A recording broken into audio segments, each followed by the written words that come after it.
ঈদকে সামনে রেখে যেন দম ফেলার সুযোগ নেই সাভারের গাড়ি মেরামত কারখানা শ্রমিকদের। কেউ রং, আবার কেউ করছেন ঝালাইয়ের কাজ।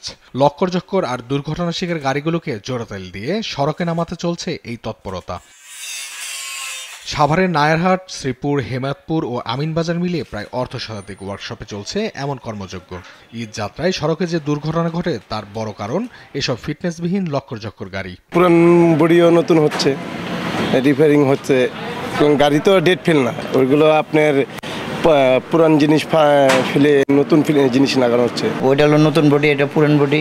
ওটা পুরান বডি, নতুন বডি কালকে বাইরে গেছে একটা, ওইটা নতুন বডি। ওই যে দেন না, ওই দিকে চ্যাসিস ঢুকছে, কাজ করতেছি। এখানে গাড়ি রং, পেন্টিং, ডেন্টিং আর নতুন বডি সমস্ত কিছু করা হইতেছে। ঈদ উপলক্ষে যেমন মানুষ নতুন কাপড় চোপড় কিনে, আমরা এরকম গাড়ির পুরান গাড়ি নতুনভাবে সাজিয়ে দিই, মানুষের দেশে যাতায়াত করতে সুবিধা হয়। সাভার হাইওয়ে পুলিশ বলছেন ফিটনেসবিহীন কোনো গাড়ি মহাসড়কে ওঠার সুযোগ নেই।